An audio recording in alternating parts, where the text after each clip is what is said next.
Hello everyone and welcome back to Hindkoj Dictionary Vocabulary Series, our session of idioms and phrases. आज ये हमारा part 9 है. Part 1 two part 8 already आ चुके हैं. Description में link दी हुई है, आप लोग सब रेफर कर सकते हो. तो शुरू करते हैं हम हमारा आज का session part 9 idioms and phrases.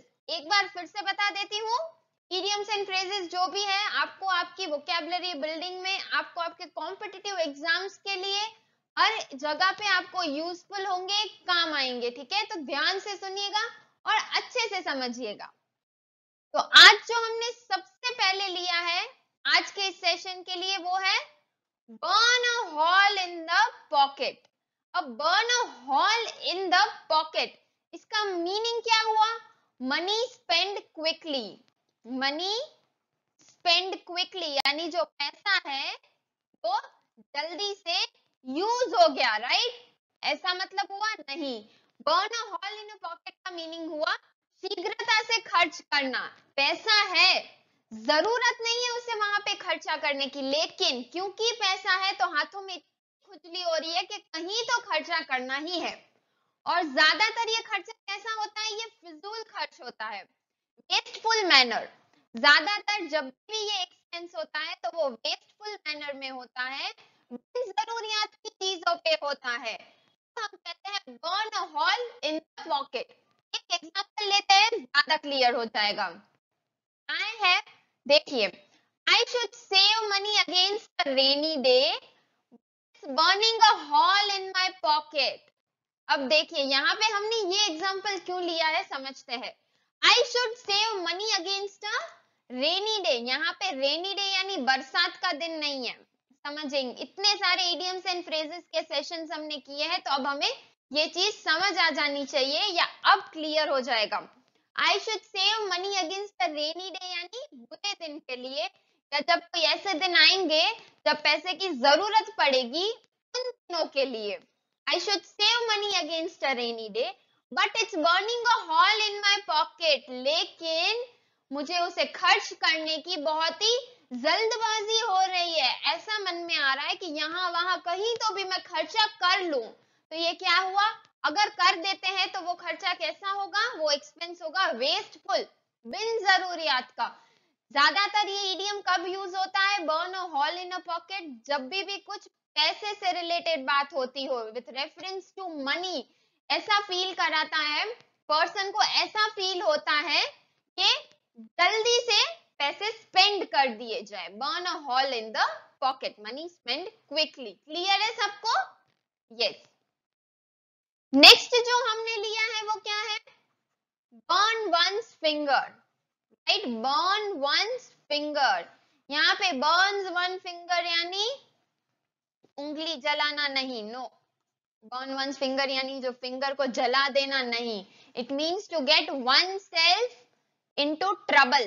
देखिए, to get oneself into trouble यानी खुद का नुकसान करना, लॉस. किसी भी तरह का नुकसान खुद का करना, उसे कहा जाता है बर्न वन फिंगर. एक एग्जांपल देखते हैं, एकदम क्लियर हो जाएगा.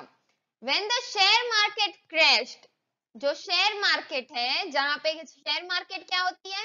जहां पे पैसे इन्वेस्ट करते हैं लोग. Fingers were burned. When the share market crashed, his fingers were burned from all the investment that he had made. देखिए क्या कहा जा रहा है. जैसे ही शेयर मार्केट क्रैश हुई तब क्या हुआ? His finger burned. Fingers were burned यानी हाथ जले नहीं थे. मार्केट क्रैश हुई यानी मार्केट डूबी, टूटी. तो जो पैसे डाले थे उसमें प्रॉफिट होने की वजह क्या हो गया? लॉस हो गया. तो उनको नुकसान हुआ, उनके लिए कुछ ऐसा हुआ जो उनके लिए नेगेटिव था, ट्रबल मेकिंग था, पॉजिटिव नहीं था. तब हम कहते हैं बर्न वंस फिंगर. जब भी कोई लॉस होता है या कुछ ऐसा होता है जो पॉजिटिव की जगह पे नेगेटिव हो गया अनएक्सपेक्टेडली, तब हम कहते हैं बर्न वंस फिंगर. एक और एग्जांपल ले सकते हैं यहाँ पे. ये हमने फर्स्ट एग्जांपल किसका लिया? शेयर मार्केट का, राइट? एक और क्या ले सकते हैं? The man has no experience in art. एक आदमी है जिसे आर्ट में कोई एक्सपीरियंस ही नहीं है, but and he manages to burn his fingers purchase, फिर भी वो क्या कर रहे हैं, कोई एक पेंटिंग है उसे खरीद रहे हैं, बाइंग राइट, एक आर्ट है उसे कोई परचेज कर रहा है, लेकिन जिन्होंने परचेज की उसे आर्ट का कोई नॉलेज ही नहीं है, तो क्या हुआ, उन्होंने पैसे दिए ओरिजिनल समझ के, लेकिन वो पेंटिंग कैसी थी, वो पेंटिंग थी फेक, रियल पेंटिंग नहीं थी। तो वहां पे उस पर्सन के साथ क्या हुआ जिसने खरीदा, बर्न्ड वंस फिंगर, उन्होंने अपना नुकसान करा लिया, खुद का नुकसान कर बैठे वो, क्योंकि आर्ट फील्ड में उनको कोई नॉलेज ही नहीं थी, तो बिना किसी रेफरेंस के, बिना किसी को पूछे, वाह ये ओरिजिनल दिख रहा है, खरीद लिया, लेकिन वो ओरिजिनल दरअसल था ही नहीं, वो था fake instead of the originals, right. Clear है सबको, हमने एक शेयर मार्केट का एग्जांपल लिया, एक आर्ट पीस का एग्जांपल लिया, तो ऐसे ही इस इडियम को आप कहीं और सेंटेंसेस में भी फ्रेम कर सकते हो, तो आप आपका एग्जांपल हमें कमेंट सेक्शन में बताइए, राइट। यस, जो नेक्स्ट आता है वो कौन सा है, burn the candle at both ends. Burn the candle at both ends यानी to work very hard, to work very hard and stay very late at night and get up early in the morning, यानी देर रात तक, late night, देर रात तक काम करना, सुबह जल्दी उठ के भी काम करना, अर्ली मॉर्निंग्स में भी इतनी मेहनत करना कि देर रात और सुबह जल्दी उठकर भी उन्होंने काम ही करना है, काम ही करना है। तो जब ऐसा कुछ होता है, जब कोई बहुत ही ज्यादा मेहनत करता है, तब हम क्या कहते हैं, burn the candle at both ends, यानी लेट नाइट हो, अर्ली मॉर्निंग हो, they work real hard, right, उसे कहा जाता है। एग्जाम्पल लेते हैं, बिल्कुल समझ आ जाएगा। एग्जाम्पल क्या है यहाँ पे, young people like to enjoy life, young people like to enjoy life, they often burn the candles at both end। देखिए क्या कहा जा रहा है, जो यंगस्टर्स हैं आजकल के, उन्हें जिंदगी एंजॉय करना पसंद है, लाइफ के फन वे में रहना पसंद है, तो वो क्या करते हैं, they burn the candles at both the end। अब यहाँ पे ये कहा जा रहा है, अगर आप दिन में काम कर रहे हो तो आपको रेस्ट की भी जरूरत रहती है, राइट, लेकिन यंगस्टर्स तो सिर्फ एंजॉय करने में बिलीव करते हैं, तो वो काम भी कर लेंगे दिन में, रात में पार्टी भी कर लेंगे। या फिर इस चीज का एक अलग मीनिंग भी हो सकता है कि वीकेंड्स एंजॉय करने के लिए वो मंडे टू सैटरडे दिन रात इतना काम करेंगे that they burn the candles at both the end. ज्यादातर इतना ज्यादा करना हेल्थ के लिए अच्छा नहीं होता, ऐसे कई लोग कहते हैं, और उसमें भी इस इडियम का यूज होता है, do not burn the candle at both ends frequently या रेगुलरली, क्योंकि it will effect your health, right. जैसे एक और एग्जांपल हम ले सकते हैं, ये फर्स्ट एग्जांपल था, एक और हम क्या फ्रेम कर सकते हैं, देखिए कुछ लोगों की जॉब की बात की हमने, यंगस्टर्स की, तो उसी से रिलेटेड एक और एग्जांपल लेते हैं। Since starting my new job, right, I have been burning the candles at both the ends। क्योंकि वो मेरी नई जॉब मैंने स्टार्ट की है, या फिर ये मेरी फर्स्ट जॉब है, क्योंकि I have been burning the candles at both ends, यानी मैं दिन रात बहुत ही ज्यादा मेहनत कर रही हूँ, मैं देर रात तक जाग के भी काम कर रही हूँ और सुबह जल्दी उठ के भी वापस काम कर रही हूँ। Burn the candle at both ends। Clear for all? Yes, okay। Next क्या आता है, burn one's boats। burn one's boats यानी नाव को जलाना, बिल्कुल ही नहीं होगा, ये तो सब समझ चुके होंगे। burn one's boats यानी to go back on a decision, या फिर go back on a decision, वहां पे आप डिसीजन वापस जाके सिर्फ रीथिंक कर सकते हो कि मैंने ये डिसीजन क्यों लिया, लेकिन आप उसे करेक्ट नहीं कर पाओगे, यू कैन नॉट रेक्टिफाई या चेंज, रेक्टिफाई से ज्यादा हम उसे चेंज कह देते, राइट। जो डिसीजन ले लिया है शायद उसे आप बदल ना पाओगे, क्यों ऐसा, एग्जाम्पल देखते हैं, पता चल जाएगा। क्या लिया है हमने यहाँ पे first example, if you want to be more than just ordinary then at some point you are going to have to learn to burn your boats। अगर आपको ऑर्डिनरी से ज्यादा ही बनना है, if you want to be more than ordinary, रोजमर्रा का जो है या रोजमर्रा के लोग जैसा काम कर रहे हैं उससे हटके कुछ करना है, तो किसी एक पॉइंट पे आपको you have to learn to burn your boat यानी आपको आपके डिसीजन के बारे में वापस से सोचना पड़ेगा। अब जब आप वापस से सोचोगे तो क्या होगा, अब आगे क्या करना है सोच पाओगे, पीछे जो कर चुके उसे बदल बिल्कुल ही नहीं पाओगे, right. That is burn one's boat. फैसला बदलना, जो अब तक कर रहे हो वो आगे ना करना या कुछ और करना, that is burn one's boat. To do something which forces you to continue with a particular course of action, right? या फिर makes it impossible for you to return to an early situation. हमेशा कई बार ऐसा कहा जाता है, until you are sure it's best not to burn your boats. जब तक आप श्योर नहीं हो जाते कि आपको ऐसा ही करना है, एक ऑर्डिनरी लाइफ रहने में भी कोई बुराई नहीं है, एक एक्स्ट्रा ऑर्डिनरी लाइफ रहने में भी कोई बुराई नहीं है, लेकिन आपको श्योरिटी होनी चाहिए। until you are sure it is not best to burn your boats. जब तक आप श्योर नहीं हो, डिसीजन को रीथिंक करके चेंज करना एक सही चीज नहीं होगी, ऐसा कई बार कहते हैं। तो यहाँ पे हमने किस चीज के बारे में समझा, डिसीजंस के बारे में, राइट। तो आप कोई भी एग्जांपल ले सकते हो, यहाँ पे हमने एक ऑर्डिनरी लाइफ का एग्जांपल लिया या फिर श्योरिटी का एग्जांपल लिया कि डिसीजन चेंज करना एक बड़ी चीज होती है।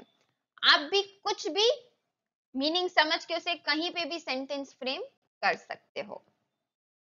फिर जो नेक्स्ट आता है वो है burn the midnight oil. Burn the midnight oil यानी लेबरिंग और स्टडिंग लेट नाइट, देर रात तक, लेट नाइट यानी देर रात तक मेहनत करना, लेट नाइट हार्ड वर्क, देर रात तक, लेट नाइट यानी दिन रात पूरा टाइम।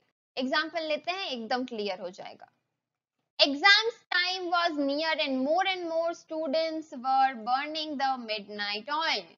एग्जाम्स जो थी, परीक्षा की तारीखें, एग्जाम्स की डेट्स जो थी, they were near, आने वाले थे एग्जाम। तब से क्या होने लगा, जैसे ही एग्जाम्स आने वाले थे, ज्यादा से ज्यादा स्टूडेंट्स मेहनत करके देर रात तक जाग जाग कर पढ़ाई कर रहे थे, अपना कोर्स खत्म कर रहे थे। They were burning the midnight oil, right. देर रात तक मेहनत करना या पढ़ना, ये था एग्जाम्स को लेके। दूसरा क्या हो सकता है, एक और अगर हम सेंटेंस बनाना चाहे तो क्या बनाएंगे हम, we are really going to have, we are really going to have midnight oil, going to, okay sorry, going to have midnight oil to make our deadlines. काम दिया हुआ है, कोई असाइनमेंट है जिसकी डेडलाइन है, so we are going to take midnight oil यानी हमें देर रात जाग कर उस प्रोजेक्ट को पूरा करना होगा ताकि वो डेडलाइन से पहले या डेडलाइन तक हम उसे खत्म कर पाए। So that is burn the midnight oil, labouring और स्टडिंग लेट एट नाइट, देर रात मेहनत करना या जागना। अब जो नेक्स्ट आ रहा है वो कौन सा है, बर्निंग क्वेश्चन। बर्निंग क्वेश्चन का मीनिंग होता है एन इम्पोर्टेंट टॉपिक, यानी कोई खास विषय या फिर कोई हॉट इश्यू। खास विषय या हॉट इश्यू यानी जब भी कुछ होता है, घटता है, जो एक पर्टिकुलर फेज के लिए टॉपिक ऑफ डिस्कशन बच जाता है, तो वो होता है हॉट इश्यू। और इम्पोर्टेंट टॉपिक क्या होता है, अब हर जगह जगह का इम्पोर्टेंट टॉपिक अलग रहेगा, फैमिली वाइज अलग रहेगा, कंट्री वाइज अलग रहेगा, स्टेट वाइज अलग रहेगा, फ्रेंड्स के बीच में अलग रहेगा। So burning question in short means कोई खास विषय या फिर कोई हॉट इश्यू, राइट, जो अभी के लिए काफी महत्वपूर्ण इश्यू है, दैट इज बर्निंग क्वेश्चन। यानी जैसे हम अगर एक एग्जांपल ले तो क्या ले सकते हैं, द क्वेश्चन ऑफ टैक्सेशन ले लेते हैं हम अकाउंटिंग टर्म्स में। The question of taxation has always been a क्या burning question. So the question of taxation has always been a burning question. यानी जो taxation के related question है वो हमेशा ही एक महत्वपूर्ण विषय रहा है या फिर वो हमेशा से ही एक important topic रहा है। हमने यहाँ पे कौन सा एग्जाम्पल लिया है, एक और वो देख लेते हैं। At that time, the burning question was that of slums. At that time, उस समय पे जो बर्निंग क्वेश्चन था, जो हॉट इश्यू या इम्पोर्टेंट टॉपिक, खास विषय जो था वो स्लम्स का था। स्लम्स यानी एक ओवर क्राउडेड प्लेस जहाँ पे पुअर पीपल स्टे करते हैं या कम जगह है और काफी सारे लोग हैं, ओवर क्राउडेड है और पैसे की अछत है जहाँ पे, दैट इज स्लम। तो वो एक इम्पोर्टेंट विषय था, महत्वपूर्ण विषय था या कोई खास विषय था उस समय में। अब के समय में कुछ और है, फिर कुछ और आएगा या कुछ ऐसा रहेगा जो हमेशा ही इम्पोर्टेंट रहेगा, तो वो होता है बर्निंग क्वेश्चन। फिर नेक्स्ट आता है बरी द हेटेड। बरी द हेटेड का मीनिंग क्या हुआ? मीन्स टू एनमिटी और हॉस्टिलिटी, टू एंड हेट। अगर हम सिंपल टर्म्स में कहें तो दुश्मनी को खत्म करना। All right, you two calm down and bury the hatred. All right, क्या कहा? You two calm down. You two, आप दोनों calm down यानी शांत हो जाओ, and bury what? Bury the hatred यानी जो दुश्मनी है आपस में उसे खत्म करो, शांत होके खत्म कर दो, बहुत हो गया लड़ना झगड़ना, bury the hatred, right? तो उसे कहा जाता है दुश्मनी को खत्म करना। एग्जाम्पल एक और हमने यहाँ पे कौन सा लिया है? Family members or friends. Family members and friends are always advised. उन्हें क्या सलाह दी जाती है फैमिली मेंबर्स और फ्रेंड्स को? To bury the hatchet when they find themselves in clashing situations. जब भी विपत्ति आती है या कोई बुरा समय आता है तब फैमिली मेंबर्स एंड फ्रेंड्स को हमेशा ही ये सलाह दी जाती है कि आपस की जो दुश्मनी है उसे भूल जाइए, उसे खत्म कर दीजिए और जो मुसीबत की घड़ी है उसे साथ मिलके लड़िए और सुलझाइए उस प्रॉब्लम को। सो बरी द हेचेट, दुश्मनी खत्म करना।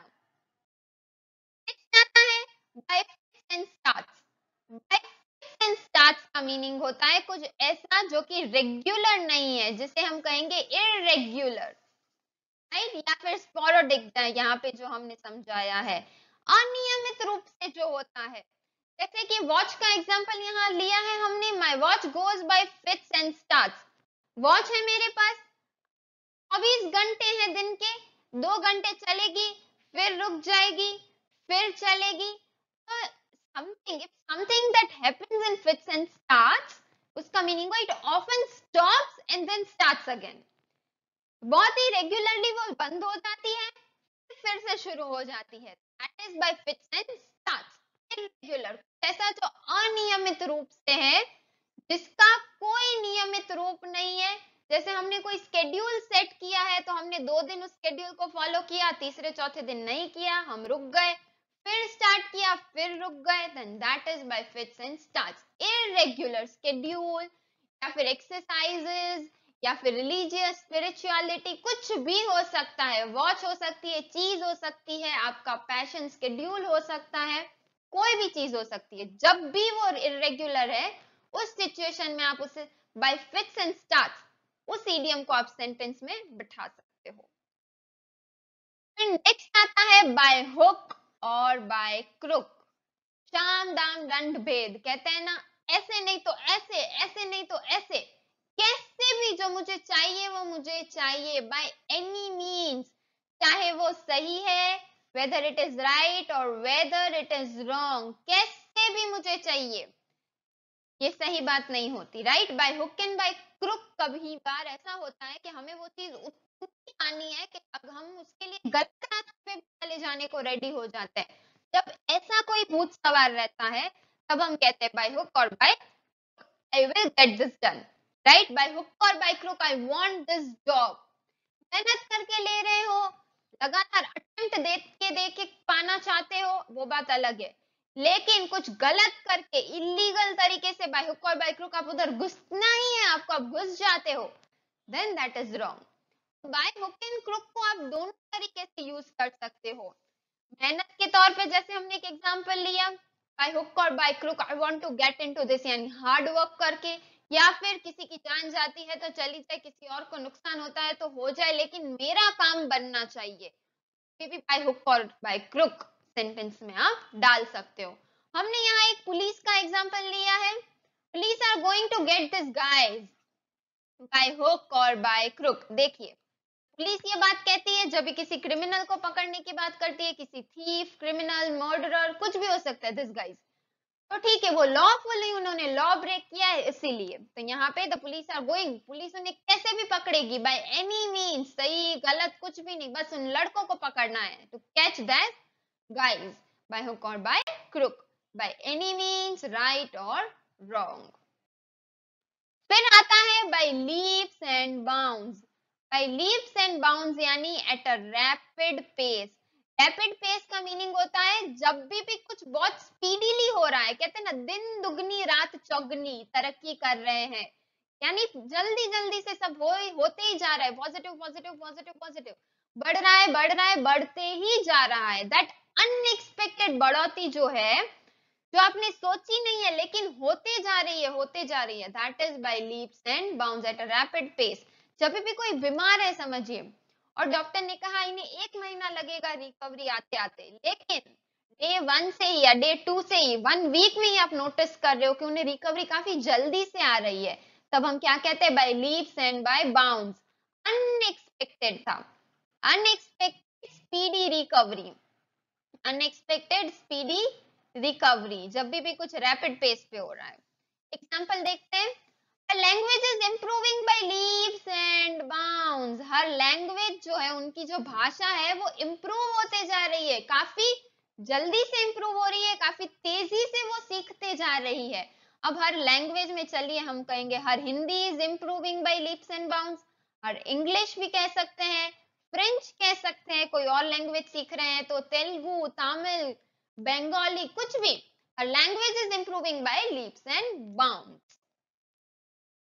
तो ये हमारा आज का सेशन था, उम्मीद है आपने अच्छे से समझा होगा, आपको सब कुछ क्लियर हो गया होगा। तो इस वीडियो को लाइक, कमेंट और शेयर कीजिएगा, इन खोज के पेज को सब्सक्राइब कर लीजिए और बेल आइकन प्रेस कर लीजिए ताकि हमारे अपकमिंग वीडियो का नोटिफिकेशन आपको इमीडिएटली मिलता रहे। तो अब हम फिर मिलेंगे नए सेशन में नए वीडियो के साथ। धन्यवाद।